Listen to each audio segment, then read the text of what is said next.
আজ আমরা উদ্ভিদের একটি গুরুত্বপূর্ণ অংশ মূল সম্পর্কে জানব। সব গাছের মূল কি একরকম? ধান, আম, বট বা কেয়া গাছের মূল কি একই ধরনের? না, উদ্ভিদের প্রয়োজন অনুযায়ী মূলের গঠন ও কাজ ভিন্ন হয়।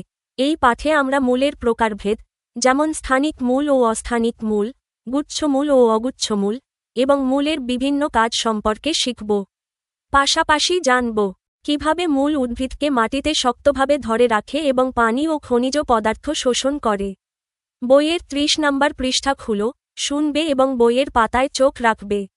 পাঠ ৩-৪, মূলের প্রকারভেদ ও কাজ। সব গাছের মূল কি একই ধরনের হয়? ধানের মূল আর আম গাছের মূল কি এক ধরনের? বটের ঝুড়িও আসলে এক ধরনের মূল। উদ্ভিদের প্রয়োজনে এই মূলগুলো ভিন্নরূপ ধারণ করেছে। বটের ঝুড়ি মূল, কেয়া গাছের ঠেস মূল। পানের আরোহী মূল উদ্ভিদের প্রয়োজনে বিশেষ ধরনের কাজ করে। আমরা খেয়াল করলে দেখব যে সকল ধরনের উদ্ভিদের মূল এক রকমের নয়। একটি মরিচ বা একটি আম গাছের মূল অবশ্যই ধান, ভুট্টা বা ঘাসের মূল হতে ভিন্ন রকমের। এরূপ ভিন্নতার জন্য মূলকে এর উৎপত্তি ও অবস্থান অনুযায়ী প্রধানত দুই ভাগে ভাগ করা যায়, যথা ১.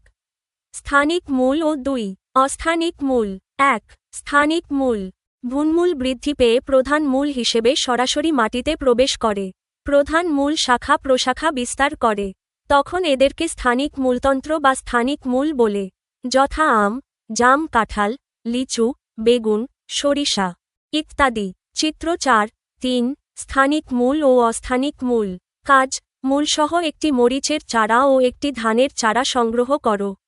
এদের মূলের মধ্যে কি কি পার্থক্য রয়েছে তার তালিকা করো।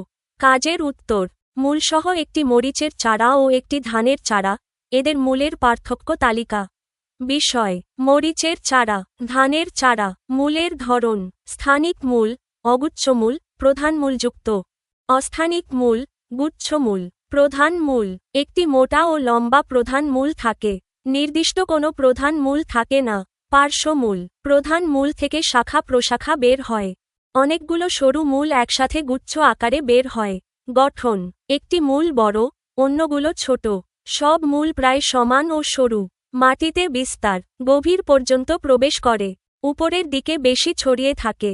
শক্তি: গাছকে গভীরভাবে দৃঢ়ভাবে ধরে রাখে। মাটির উপরের স্তরে দৃঢ়ভাবে ধরে রাখে। সংক্ষেপে পার্থক্য: মরিচ গাছের মূল একটি প্রধান মূলবিশিষ্ট, স্থানিক মূলতন্ত্র। ধান গাছের মূল গুচ্ছাকারে অনেকগুলো সমান সরু মূল, অস্থানিক মূলতন্ত্র। এটাই মরিচ ও ধানের মূলের প্রধান পার্থক্য। ২. অস্থানিক মূল: এসব মূল ভ্রূণমূল থেকে উৎপন্ন না হয়ে কাণ্ড ও পাতা থেকে উৎপন্ন হয়।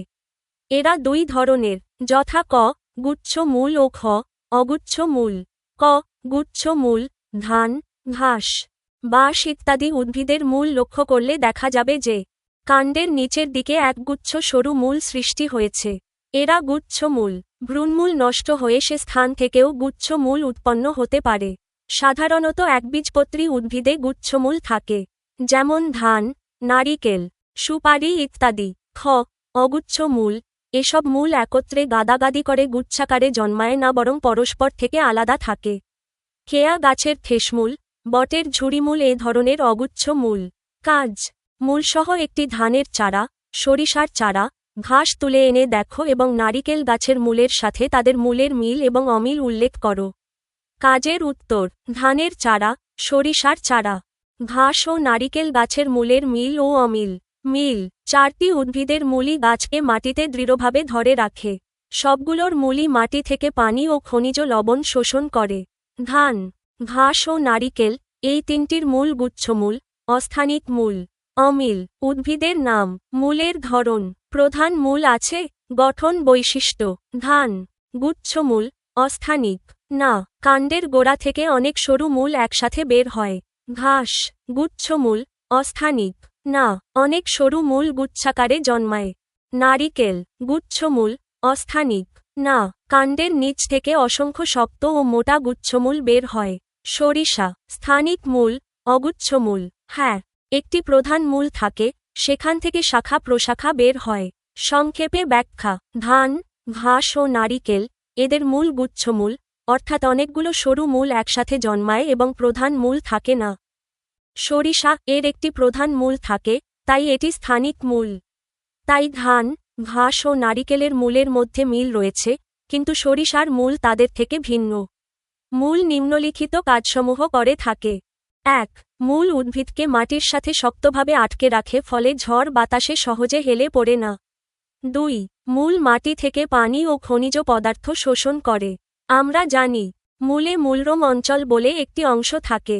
এখানে অসংখ্য সূক্ষ্ম সূক্ষ্ম রোম উৎপন্ন হয়, যার মাধ্যমে উদ্ভিদ পানি ও খনিজ পদার্থ সংগ্রহ করে। নতুন শব্দ: প্রধান মূল, স্থানিক মূল, অস্থানিক মূল, গুচ্ছমূল, শোষণ ও মূলরোম। আপনারা আমাদের ভুলগুলো কমেন্টে জানাতে পারেন। যদি উপকৃত হন, তবে সাবস্ক্রাইব করুন, ভিডিওটি শেয়ার করুন এবং বন্ধুদের সঙ্গে জানিয়ে দিন। আমাদের আয়োজন এমনভাবে পরিকল্পনা করা হয়েছে যাতে শিক্ষার্থীরা কোনো গাইড বই ছাড়াই নিজস্বভাবে আনন্দের সঙ্গে শিখতে পারে এবং জ্ঞান অর্জন করতে পারে। ধন্যবাদ।